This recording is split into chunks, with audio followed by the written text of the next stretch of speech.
Un saludo bien especial para todos y cada uno de mis hermanos, de mis amigos, de todo el que escucha esta meditación en video. Continuamos con el estudio de la hermosa y poderosa palabra de Dios. Y desde hace algunas semanas estamos estudiando la primera epístola del apóstol Juan, que sin lugar a dudas ha sido edificación para cada uno de nosotros. Pensando un poquito en ese propósito de Juan repite en diferentes ocasiones cuál era la motivación para escribir la carta. Por ejemplo, en 1.3 estudiamos que la motivación era que los creyentes pudieran tener comunión verdaderamente, esa comunión que es con el Padre y con su Hijo Jesucristo. También hemos estudiado ahí mismo en 1.4, estas cosas os he escrito para que su gozo sea completo. 2.1 también nos dice, estas cosas les escribo para que no pequen. Y de manera general en el 5.13, más adelante veremos que Juan escribió con el propósito de que los que creen en el nombre del Hijo de Dios sepan que tienen vida eterna.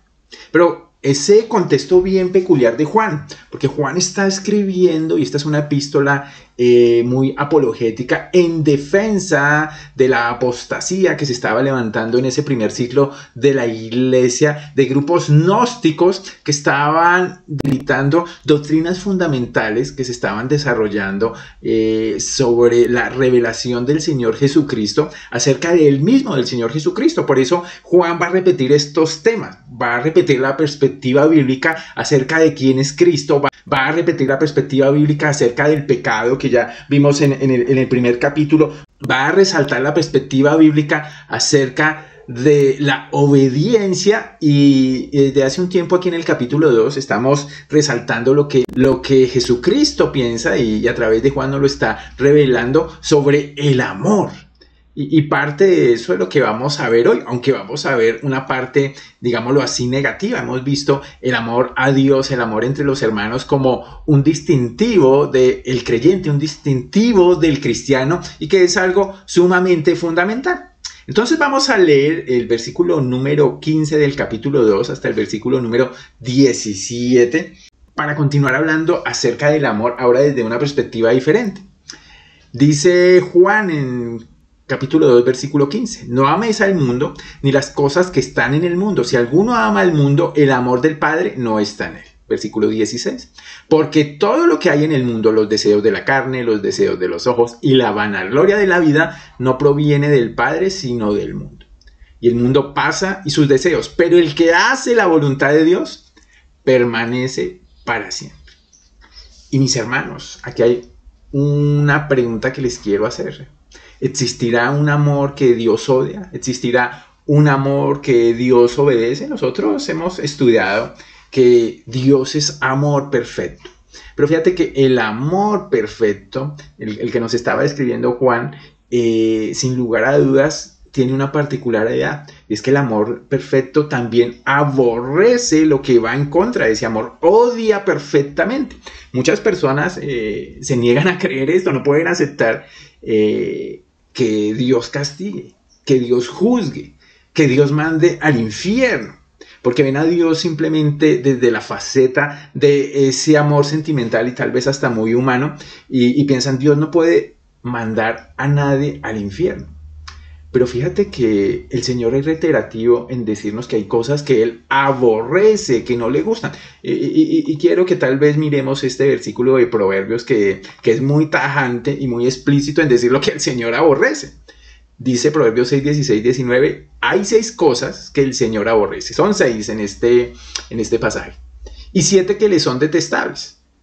Los ojos que se enaltecen, la lengua que miente, las manos que derraman sangre inocente, el corazón que hace planes perversos, los pies que corren a hacer lo malo y el falso testigo que esparce mentiras, y el que siembra discordia entre hermanos. Mis hermanos, el Señor está diciendo claramente muchas de las cosas que Él aborrece, y podríamos hacer un estudio largo acerca de la revelación de Dios, acerca de lo que Él odia, de lo que Él aborrece. Y como hijos de Dios, mis hermanos, es un deber de cada uno de los creyentes aborrecer lo que Dios aborrece, tanto como amar lo que Dios ama. Y este pasaje trata mucho de eso. El Salmo 97:10 dice que los que amamos a Jehová nos caracterizamos por una cosa: aborrecemos el mal. ¿Cómo sabemos qué es lo que es malo? Lo que aborrece el Señor. En el Salmo 119 hay dos versículos clave. El salmista dice: de tus mandamientos he adquirido inteligencia, por tanto he aborrecido todo camino de mentira, he odiado todo camino de mentira, lo dice en el versículo 104. Y en ese mismo salmo, en el 163, dice: la mentira aborrezco y abomino, dice el salmista, tu ley amo.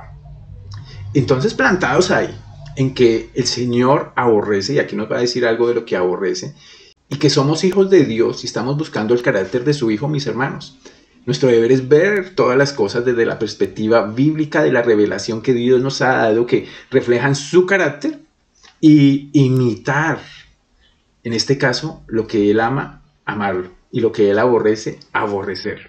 Entonces, esta meditación podía tener como título precisamente eso, porque vamos a hablar de un amor que Dios odia, un amor que Dios aborrece.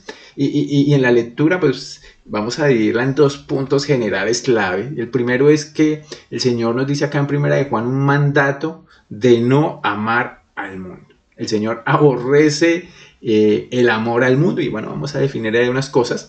Y lo segundo que vamos a ver son las razones por qué los creyentes no deben amar al mundo.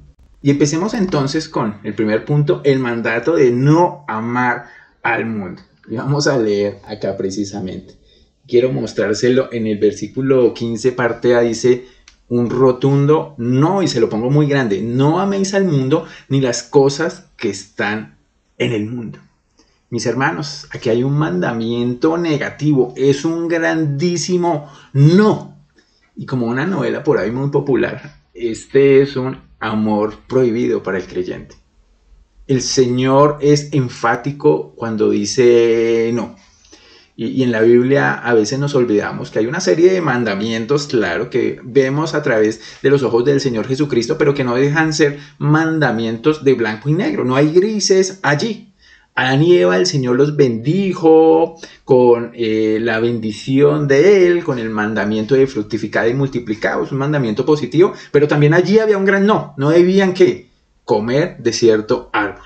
A Moisés se le dieron una serie de mandamientos positivos en el Decálogo: honra a tu padre y a tu madre, pero también hay prohibiciones muy claras y muy sencillas. Simplemente dice el mandamiento, por ejemplo, no matar. Y Jesucristo también seguía el mismo parámetro. Jesucristo nos da una serie de mandamientos, por ejemplo, en Juan 14, le quiere animar a los discípulos con un mandamiento: creed en Dios, creed también en mí, les dice. Es un mandamiento. Y al mismo tiempo, de manera positiva, les dice un enfático no: no se turbe vuestro corazón. Y podríamos nombrar a Pablo, que está más cercano a nosotros, a Santiago, a Pedro y aquí a Juan, que tanto nos dan mandamientos positivos como también nos dan mandamientos negativos. Mis hermanos, el hombre natural quiere hacer su propia prescripción del bien y del mal. Es una prerrogativa con lo que le ha seducido Satanás desde nuestros primeros padres. Dice Satanás, la mentira: con que Dios os ha dicho que es bueno y que es malo. Con que Dios ha dicho que hacer lo malo trae consecuencias. Con que Dios ha dicho que ustedes son hombre y mujer, pero que no son dioses. Con que Dios os ha dicho. Y la serpiente es muy astuta en decirles: no, Dios los está engañando, no moriréis. Seréis como Dios si toman del fruto que el Señor había dicho que no debieron tomar. Y eso se sigue repitiendo, mis hermanos, constantemente en la vida de los que no conocen al Señor. Pero también por nuestra carne, por nuestra naturaleza pecaminosa, es una lucha ahora en los creyentes de lo que queremos hacer nosotros y lo que Dios dice. El Salmo 112:1 me encanta porque dice: aleluya, bienaventurado el hombre que teme a Jehová y en sus mandamientos se deleita en gran manera, que es ahora una bendición para quienes, para los creyentes. El no creyente no se deleita en los mandamientos de Dios a menos que coincidan con su propio deseo. No, el creyente ahora se puede deleitar. Solo los que han nacido de nuevo, sensibles al pecado, sensibles a los mandamientos de Dios. Y fíjate que este no que estamos viendo aquí tan rotundo es una expresión de amor. Cuando tú le dices a un niño, no metas los dedos en el enchufe porque va a tener unas consecuencias tal vez tremendas. No es un mandamiento porque no quiera ese padre que el niño disfrute algo nuevo, no, es porque puede hasta morir si no obedece. Es una expresión del amor. Pero aquí había un punto también, y después de hablar de esta palabra, ¿no?, bien enfático que nos dice Juan. Aquí vamos a, bueno, reducir un poquito el no, para estudiar otra palabra de este mandamiento, el mundo. Porque en la historia de la iglesia, mis hermanos, estos versículos muchas veces se han utilizado para ir a los extremos cuando no se entiende mucho qué significa mundo aquí. Y simplemente quiero que piensen 5 cosas que Juan no dice cuando está pensando en el mundo, para que vayamos limitando el significado de ese mandamiento. Cuando Juan está hablando de mundo aquí, no está hablando de la creación y que no debemos amar lo que Dios ha creado. El Salmo 19 es enfático junto con otros versículos en que la majestad, la gloria de Dios es expresada en la creación. Y tenemos otro mandamiento sobre nosotros, que debemos amar y cuidar esta creación. Cada uno de los actores de esta creación deben ser cuidados y creados porque han sido de la mano de Dios. Tampoco Juan está hablando aquí tal vez de los deberes civiles que tenemos como habitantes de esta creación. Entonces, el Señor siempre nos ha llamado a ser buenos maridos, a ser buenos trabajadores, a ser buenos estudiantes. Y aunque nuestra ciudadanía es celestial, somos ciudadanos de una nación que Dios ha permitido, a la cual debemos deberes, muchas veces obediencia, sumisión. Entonces no está hablando de despreciar las instituciones como ni la familia, ni el Estado, ni mucho menos instituciones que el Señor ha permitido con propósitos especiales. Otro malentendido muy grave, mis hermanos, en cuanto a lo que es el mundo, es que el cristiano no puede interactuar con los incrédulos de ninguna manera. Pablo le dice a los corintios que, por ejemplo, y es un caso muy cotidiano y muy específico, oiga, si algún incrédulo lo invita y usted quiere ir, de todo lo que se ponga delante de usted, pues coma, sin preguntar nada por motivos de conciencia. El Señor no nos ha llamado a salir del mundo, sino a hacer luz en medio del mundo.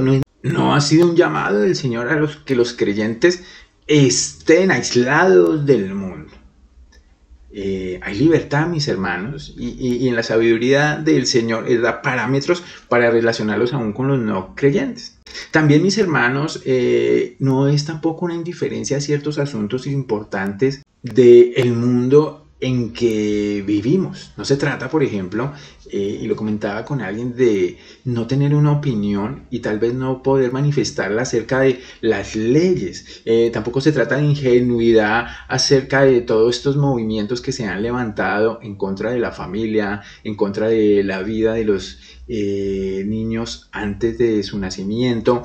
Todas estas leyes se han levantado y los cristianos tenemos una opinión y nuestro deber es manifestarla. El no amar al mundo no significa indiferencia a las cosas importantes, y por supuesto pues no significa aislamiento. No se trata de, como muchos en la historia de la iglesia quisieron, aislarse en un monasterio, no tener nada que ver con los, entre comillas, asuntos mundanos, y se separaron y se escondieron.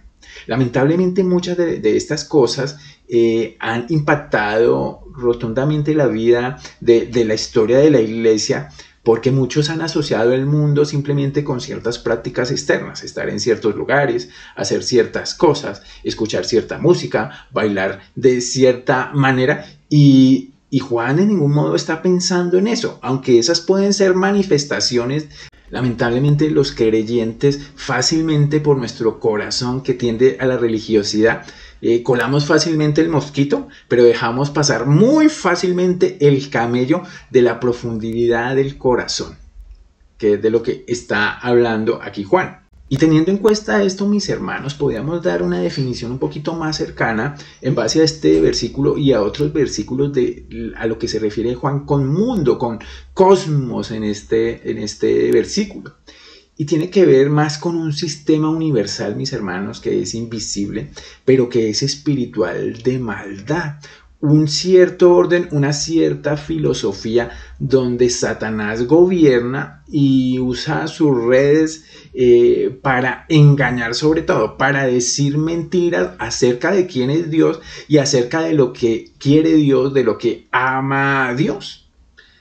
Y Pablo le recuerda, por ejemplo, a los efesios que nosotros los creyentes habíamos andado en esa manera de vivir en otro tiempo, en Efesios 2:2, siguiendo la corriente de que de este mundo, conforme al príncipe de la potestad del aire, el espíritu que ahora opera en ¿quiénes? En los hijos de desobediencia. Y mis hermanos, cada uno de nosotros ha nacido en esta tierra.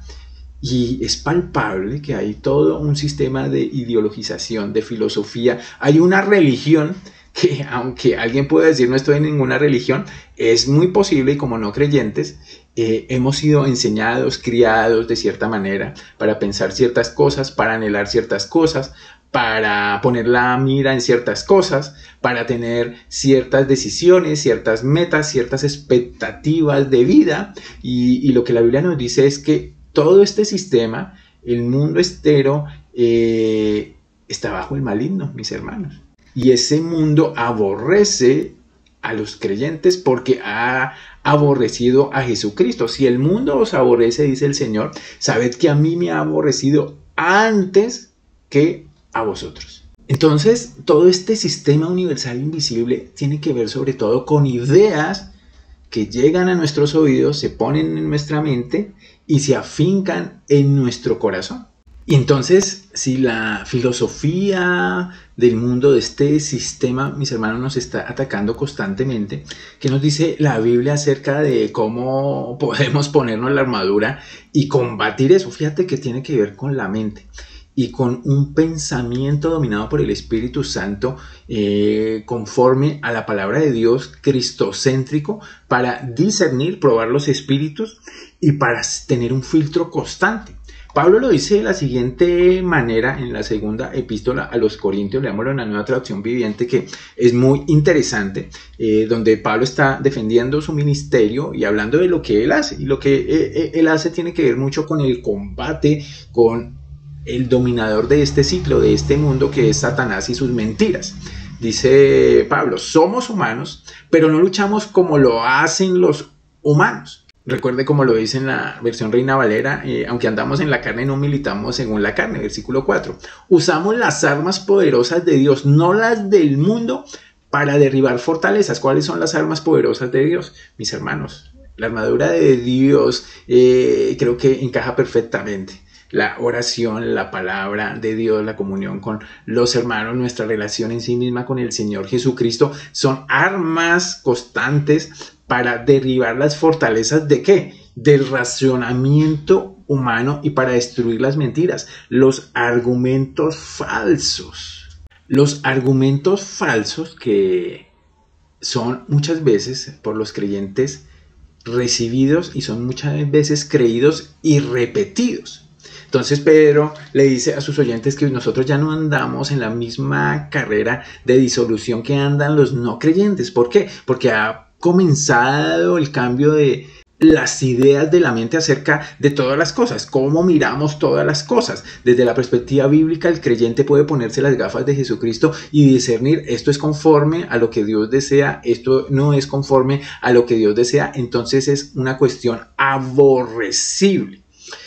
Y mis hermanos, estas cosas son muy sutiles porque se manifiestan de muchas maneras esas ideologías. Y uno podía de pronto ver a los métodos primitivos y animistas de los indígenas que tienen una idea distorsionada acerca del origen de la humanidad, pero aún los que consideramos los grandes científicos no tienen una idea diferente acerca del origen de la humanidad que no es bíblica. Aún las religiones no tienen una idea diferente acerca de quién es Jesús. Aún las filosofías, las teorías políticas tienen una idea diferente del mundo y los que saben llaman a eso la cosmovisión, cómo funcionan todas las cosas, y esa visión no es bíblica. Entonces el mundo que representa todas las ideas, todos los dogmas, se levantan contra el verdadero conocimiento de Dios constantemente, aún en la vida de los creyentes. Y por eso tenemos, mis hermanos, aquí una orden de no amar al mundo, no pasivamente diciendo yo no amo al mundo, sino de confrontar y destruir las mentiras espirituales y los falsos argumentos del mundo con la verdad de Dios. Y lamentablemente, mis hermanos, el mundo también se manifiesta de muchas formas en lo que podríamos llamar un cristianismo que no tiene a Cristo. Un cristianismo que ha soltado al Señor Jesucristo. Y quiero ponerle un ejemplo para que usted lo piense. Escuchaba a alguien enseñar acerca sobre el adulterio, lo que podríamos llamar el mundo. Si alguien dice el adulterio es algo del mundo, claro que sí. Pero sería espiritual hablar de no adulterar y que eso todavía puede seguir siendo del mundo. Quiero que lo piense de esta manera. Porque esa persona decía, mire, si yo argumento que usted no debe adulterar porque puede tener una enfermedad de transmisión sexual, puede tener un embarazo no deseado, si mi argumento es decirle que usted no debe adulterar porque puede romper la relación de una familia, de unos hijos, puede romper un matrimonio, aparentemente estos tres argumentos parecen muy válidos. Pero mis hermanos, finalmente son los mismos argumentos que daría un filósofo, que daría tal vez un católico o un musulmán o un científico. ¿Sabe de qué se olviden? De Cristo. ¿Por qué no debemos adulterar? Porque el adulterio va en contra del carácter de Dios y de su gloria. Ese es el principal argumento para adulterar. Y tal vez alguien podía decir en su firmeza religiosa o moral o ética, yo no adultero, yo no robo, yo no hago mal. Pero ¿sería esa persona aún cumpliendo externamente esos mandamientos alguien espiritual? ¿O alguien que no ama al mundo? No, por el contrario, está amando al mundo porque se está amando a sí mismo, se está cuidando de sí mismo para no robar. Y claro, esos argumentos están bien para los no creyentes. Y qué bueno que los no creyentes no roben porque temen al Estado. Qué bueno que los creyentes no adulteren porque temen una enfermedad venérea. Qué bueno que los creyentes no maten porque temen la cárcel. Pero para el creyente que ve ahora las cosas de manera diferente, mis hermanos, ese no es un argumento válido. Ese es un argumento del mundo, una motivación errónea para hacer las cosas buenas. Y mucho de lo que hacemos bueno en nuestra religiosidad farisea, y los fariseos eran expertos en eso, se hace por motivaciones erróneas, por motivaciones del ego, por motivaciones de la autoexaltación de alguna manera y no por lo que es de Cristo. Pablo le dice a los efesios, mire, muchos aquí hacen muchas cosas, pero no están buscando a Cristo, no están buscando lo que es de Cristo. Y eso es el mundo. Eso es el mundo. Aún en nuestras iglesias se refleja el mundo, mis hermanos, no tal vez en lo que hacemos o dejamos de hacer, sino en las emociones que salen de nuestro corazón, de rabia, de división, de egoísmo, de envidia. El mundo está presente ahí, el sistema mundo que no está siendo filtrado por la realidad de la palabra de Dios, está presente en ese lugar. Y por eso es tan importante este mandamiento que nos da el Señor. Ahora, mis hermanos, veamos un segundo punto y son las razones. Las razones de por qué los creyentes no deben amar al mundo. Y es que el reino de Dios, mis hermanos, y el reino de Satanás, o el reino del mundo, como lo queramos llamar, son incompatibles desde cualquier punto de vista. Los dos son sumamente exclusivos y opuestos entre sí. Son contrarios y no pueden coexistir. Por eso, mis hermanos, los verdaderos creyentes no nos caracterizamos por amar de manera continua y habitual al mundo. Estamos en un cambio, en un proceso de cambio de nuestra mente para, a través del Evangelio, sintonizarnos con el pensamiento de Dios. Porque si tú miras todo lo que enseña el mundo, sin lugar a duda te vas a dar cuenta de que la ideología del mundo es agresivamente hostil hacia todo lo que tiene que ver con el pensamiento del Señor Jesucristo, revelado en la palabra de Dios. Entonces hemos visto en los últimos tiempos un ataque a la familia, un ataque a la masculinidad por medio del feminismo, una promoción activa de la promiscuidad sexual y de la sexualidad, y son solo un ejemplo de la creciente filosofía que ha existido siempre de las mentiras de Satanás. Entonces yo quiero proponerle 3 razones por las que no debemos amar al mundo. Y la primera tenía que ver con debido a quienes somos en Cristo. Y fíjate lo que termina ahí diciéndonos el versículo 15. Si alguno que hace ama al mundo, el amor del Padre no está en él. Y fíjate estas 2 palabras. Si alguno ama, el amor del Padre no está en él. Mis hermanos, los creyentes hemos sido perdonados. Los creyentes hemos recibido a través del Espíritu Santo la capacidad de tener un conocimiento verdadero y cercano de Jesucristo y de Dios. Los creyentes tenemos la capacidad de atesorar la palabra de Dios en nosotros. Los creyentes tenemos la capacidad de reconocer todas las bondades que ha hecho Jesucristo, que ha vencido a Satanás. Los creyentes tenemos la capacidad de tener una relación más íntima con el Señor. Entonces, si alguno ama al mundo, ¿qué demuestra? Que definitivamente el amor del Padre no está en él. Si hay una persona que dice ser creyente, pero que no lucha, que no tiene un cambio en su vida, que no ha habido real arrepentimiento, mis hermanos, junto con todas las evidencias que nos regala Primera de Juan de quién es un creyente, nos da la certeza de que esa persona no tiene el amor del Padre en él.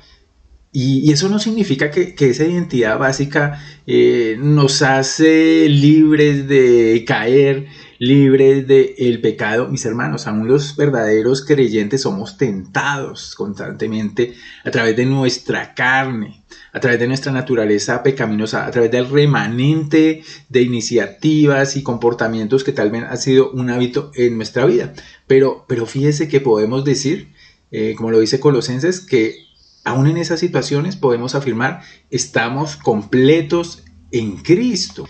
Y sea que la tentación a creer, a comer esas ideologías puedan llegar a nuestra vida, mis hermanos, los creyentes, deseamos resistir los esfuerzos del mundo por seducirnos. Recuerde lo que advierte Jesús. Ningún siervo puede servir a 2 señores, porque o aborrecerá al uno y amará al otro, o estimará al uno y menospreciará al otro. Y el creyente ama las cosas del Señor, aunque lucha con su propia carne en ser tentado por las cosas del mundo. Que termina diciendo ahí Mateo 6, 19 al 21, no podéis servir a Dios y a las riquezas, que es un ejemplo de la contrariedad entre servir a Dios y lo que el mundo ofrece como un valor mayor que Dios, el propio dinero, las propias riquezas. Y pensando en esto, miramos la segunda razón por la que los creyentes no deben amar al mundo, y es debido a lo que el mundo hace. Y este versículo, y vamos a leerlo en la Nueva Traducción Viviente, que nos permite tener una idea tal vez un poquito más clara de la intención de Juan. Dice, pues el mundo solo ofrece un intenso deseo. Fíjense que hay algo bien importante, y es que todos, aún los creyentes, tenemos una naturaleza pecaminosa y tenemos residuos de esa naturaleza y de todas las tendencias personales de esa misma naturaleza. ¿Qué hace toda ideología del mundo? ¿Qué hace todo el sistema mundo? De alguna manera incentivar, no obliga, porque Satanás jamás obliga a nadie a hacer nada, sino trata de convencer a nuestros propios deseos naturales y legítimos en gran medida para que eso se vuelvan unos sobredeseos. Una palabra adecuada para eso sería lujuria, que la asociamos mucho con la parte sexual, pero que en general tiene que ver con un sobredeseo, un deseo distorsionado que se ha salido de control en la persona. Por ejemplo, el primero que nos dice es un deseo por el placer físico. El placer físico, mis hermanos, ha sido dado por Dios en todas las áreas de nuestra vida, de nuestro propio cuerpo, pero cuando ese deseo llevado por mentira se convierte en un deseo completamente distorsionado, salido de foco, pues se vuelve algo pecaminoso. Todos tenemos tal vez el deseo natural de comer, pero cuando ese comer se vuelve una obsesión y nuestra vida solo es para comer o para beber o para disfrutar cierta percepción sensual o aún sexual, fíjate que se sale de todo foco. Dios ha creado el cuerpo claro, para disfrutar la comida, para disfrutar la bebida, para disfrutar el placer sexual, pero dentro de todos los parámetros efectivos que sabe Dios, que son los más apropiados y los que más nos van a beneficiar. ¿Qué hace el mundo? Distorsionar cada una de estas hermosas cosas y regalos que nos ha dado Dios y crear en nosotros un sobredeseo, estimularnos tanto. En el mundo actual estamos en el ámbito sexual sobreestimulados y estamos de alguna manera relacionando todo lo sexual. Ahí están, mis hermanos, en la Reina Valera dice los deseos de la carne, un deseo sobreestimado de placer físico que termina en el hedonismo, en la no aceptación de uno mismo, por ejemplo, en que no me gusta cómo me veo porque el mundo me ha dicho cómo me debo ver, cómo me debo vestir, cuál es la imagen que estoy dando y finalmente esas son las que producen las, como dice Pablo en Gálatas, las manifiestas obras de la carne, que van a terminar en adulterio, fornicación, lascivia, claro, todos terminan en idolatría, pero llegan hasta los pleitos, los celos, las contiendas, y aún pasa esto en los creyentes, un deseo totalmente desenfocado por un área de la vida. Por eso dice Pablo a los Corintios, oigan, huyan de la fornicación. Pero finalmente el primer paso para huir de la fornicación es tener dominio sobre nuestro propio corazón y sobre nuestros propios pensamientos. Porque dice Pablo que por ahí andan muchos que son esclavos de su propio vientre, de la propia manera de autosatisfacerse y del ego en su máxima medida. Para eso que necesitamos, mis hermanos, en un resumen, saber que estamos completos en Cristo. Que no necesitamos sobreestimar los deseos de nuestra propia carne, los deseos de placer físico. Y Pablo nos da una buena estrategia para combatir eso contra los deseos de la carne. Y es que, dice Pablo, golpeo mi cuerpo y lo pongo en servidumbre, no sea que habiendo sido heraldo para otros, yo mismo venga a ser eliminado. Y mis hermanos, hay otro deseo ahí que el mundo está de alguna manera impulsando y está haciéndonos mirar hacia allá, un deseo insaciable por todo lo que se ve. Y tiene que ver, mis hermanos, con la codicia y el apetito por las cosas atractivas a la vista, pero que también es un deseo que se puede sobreestimar. Claro, todas las cosas nos han sido dadas, las podemos disfrutar, pero cuando mi vida se ve esclavizada por un deseo de todo lo que está a la vista, que puedo tener, que puedo poseer, pues mis hermanos, estamos perdiendo sin lugar a dudas el rumbo. Un deseo por todo lo que vemos, y cuando dice vemos, habla de los ojos físicos, un deseo por todo lo que está en esta tierra, como si no fuéramos realmente a partir de esta tierra, y lo vamos a ver más adelante.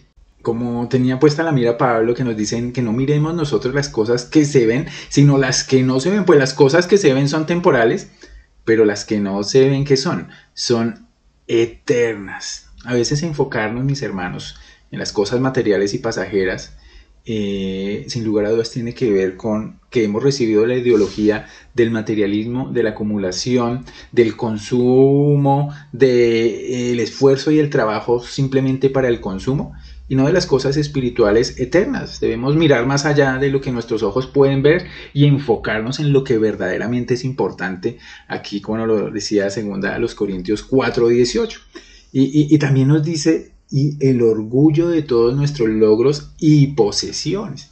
Y aquí tocamos un punto bien importante y es el de la vanagloria de la vida. Y esa vanagloria simplemente significa arrogancia. Cada uno de estos sobredeseos o estos deseos distorsionados, fíjate que tiene que ver con el yo, no está pensando en lo que es de Cristo, sino el placer físico tiene que ver con mi cuerpo y cómo puedo satisfacerlo. Lo que vemos tiene que ver con mi alma y cómo puedo satisfacer el deseo de mi propia alma. Y el orgullo tiene que ver con el espíritu y el orgullo de nuestros logros y posesiones. Y es todo aquello por lo que yo puedo sentirme superior a los demás. Cada una de las cosas, y de alguna manera lo enfatiza la ideología del mundo, es que tú vales más que los demás y tienes que estar por encima de los demás de alguna manera. Y alguna de esas cosas, sin lugar a dudas, se manifiesta en la iglesia. Entonces, hacemos las cosas buenas por sentirnos superiores a los otros. No vayamos más lejos. Todo nuestro esfuerzo, y por eso es bueno evaluar dónde está enfocado nuestro esfuerzo y cuál es la motivación de nuestro esfuerzo. Porque fíjate que la tentación de Satanás, como Adán y Eva, y Pablo le dice también a los Corintios que que él está muy preocupado porque los corintios de una manera estaban siendo de la misma manera engañados que la misma Eva, que vio que el árbol era bueno para comer allí en Génesis y que era agradable a los ojos y codiciable para alcanzar la sabiduría. ¿Qué hizo Satanás? El representante del sistema mundo, el diablo recurrió a los deseos de la comida, fíjate, los deseos de la carne, a la ambición de poseer algo atractivo, los deseos de los ojos al ver esta fruta, y a su codicia por tener sabiduría, la vanagloria de la vida, por tener algo, un conocimiento, en ese caso, que todavía no era para él, y tal vez sentirse aún al nivel de Dios, y Adán aceptó esas mismas seducciones, y paralelamente fíjate que lo hace con el mismo Señor. Satanás recurrió a la humanidad del Señor, le propone primero que pan, le propone el esplendor de todas las cosas que puede haber, le ofrece tesoros, y también le tienta en su orgullo, que si era capaz de saltar desde el pináculo del templo, los ángeles le rescatarían. ¿Y cuál fue la respuesta del Señor? Escrito está. Dios dice, Deuteronomio 8:3, 6:13, 10:20, hablan de cómo utilizó Dios la palabra para que derrumbar argumentos, derrumbar toda altivez que se levanta contra el conocimiento de Dios. Y ahí está la estrategia que nos da Dios en ese caso. Mis hermanos, no somos esclavos del diablo de ninguna manera, por eso tenemos la capacidad de resistir con éxito las tentaciones de este mundo. Pero fíjate que es poniendo mucha atención, estando muy atentos y teniendo la realidad plasmada de que estamos completos en Cristo. Y la tercera y final razón por la que los creyentes no deben amar el mundo, mis queridos hermanos, es porque el mundo se dirige a la destrucción, debido a dónde se dirige el mundo. Y así termina el versículo 17, que dice: y el mundo pasa y sus deseos, pero el que hace la voluntad de Dios permanece para siempre. Y mire que el verbo traducido pasa está en tiempo presente en el original, pasa de desaparecer, pero este tiempo presente indica que el mundo ya está en ese proceso de autodestrucción. La realidad, mis hermanos, es que todo el sistema del mundo va a ser destruido, está condenado a ser destruido junto con su máximo representante, el mismo Satanás. Y eso tiene que ver también con las personas, porque dice el Señor en 2 de Tesalonicenses, por medio de Pablo, que Él va a dar retribución a los que no conocieron a Dios ni obedecen el Evangelio de nuestro Señor Jesucristo, los cuales sufrirán pena de eterna perdición, excluidos de la presencia del Señor y de la gloria de su poder, cuando venga en aquel día para ser glorificado en sus santos. Fíjate que el mundo, con todos los que confían en Él, con todos los que creyeron sus ideologías, va a ser destruido, y no significa que esas personas dejarán de existir, eso no dice la Biblia, sino que estarán lejos de Dios. Pero fíjate que por otra parte, ¿qué pasa? El que hace la voluntad de Dios, el creyente, aquel que obedece a Cristo, que confía en Él para salvación, no tiene nada que temer con relación a esa destrucción. Y hemos visto cómo la doctrina de la perseverancia y la preservación de los santos es de gran alivio y esperanza para nosotros. Porque la voluntad de Dios es que las personas crean, se arrepientan de su pecado, acepten a Jesucristo como su Señor y Salvador, y han pasado ¿de dónde? De la muerte a la vida, para que todo aquel que en Él crea no se pierda, sino tenga vida eterna. Cada persona que ha obedecido el Evangelio, que ha creído en el Señor Jesucristo como su Señor y Salvador, mis hermanos, en medio aún de las incertidumbres, de las dudas, de las tentaciones, lo volvemos a repetir, esa persona está completo en Cristo, justificado. Y claro, estamos en el trámite, por decirlo así, de un mundo de tentaciones que nos está formando, al cual debemos resistir claramente, pero al final, mis hermanos, prevalecerá la mano del Señor sobre nosotros de muchas diferentes maneras. Y entonces, mis hermanos, los creyentes debemos perseverar en santificación. Pablo lo dice de una manera estupenda, dice que olvidando ciertamente lo que queda atrás y extendiéndome a lo que está delante, prosigo a la meta del premio del supremo llamamiento de Dios en Cristo Jesús, lo dice en Filipenses 3, 13 y 14. Y esa es la realidad de un verdadero creyente que ama a Dios y aborrece lo que Dios aborrece, y está en ese proceso de aborrecer cada vez más lo que Dios aborrece. y no está dedicado al sistema del mundo, mis hermanos, incrédulo, que viene a través pues de la estimulación de los deseos de la carne, de los ojos y de la vanagloria de la vida. Entonces, mis hermanos, aquí hay muy buenas razones para seguir en la lucha en medio de las cosas difíciles. Entonces, después de ver un poquito el análisis del texto, mis hermanos, sería bueno que pensáramos algunas cosas importantes. Fíjese que le pregunto, ¿entendemos la necesidad de los mandamientos que dicen no? Y el Señor es reiterativo en su palabra, en muchas veces decirnos no hagas esto, no hagas esto otro, muy claro, es blanco y negro. Y el Señor lo hace finalmente por amor. Una segunda pregunta que yo haría es, ¿nuestra idea del mundo es mundana o es bíblica? Porque lamentablemente la religiosidad fácilmente nos hace tener unas ideas acerca de lo que es el mundo y a veces las transmitimos a otros que no tienen que ver mucho con la idea bíblica que por ejemplo Juan nos quiere exponer de lo que es mundanalidad. Y a veces lo reducimos a ciertas categorías externas, no limpiamos o no vamos a la fuente en lo interno, sino nos parece mejor limpiar simplemente lo externo. Y la tercera es muy personal, mis hermanos, para mí y para cada uno de ustedes. ¿Cuál es el área de tu vida donde aún luchas con las mentiras del mundo? ¿Y qué estamos haciendo al respecto? Tal vez sea el área sexual, tal vez sea el área de lo que es ser exitoso, tal vez sea el área de una necesidad física o emocional que hemos sobrevalorado y se crea un deseo distorsionado y una ansiedad por eso. Mis hermanos, que el Señor sea guiándonos y llenándonos de sabiduría para derribar argumentos, todo argumento que se levanta contra el conocimiento de Dios, primeramente acá y acá, en la mente y en el corazón. Con eso terminamos de un poquito de analizar ese versículo sobre lo que Dios aborrece, el amor que Dios aborrece. Vimos el mandato claro de no amar al mundo y la razón es porque cada uno de los creyentes no debe amar al mundo. Con eso vamos a terminar. Un abrazo para todos, feliz día, muchas bendiciones, chao.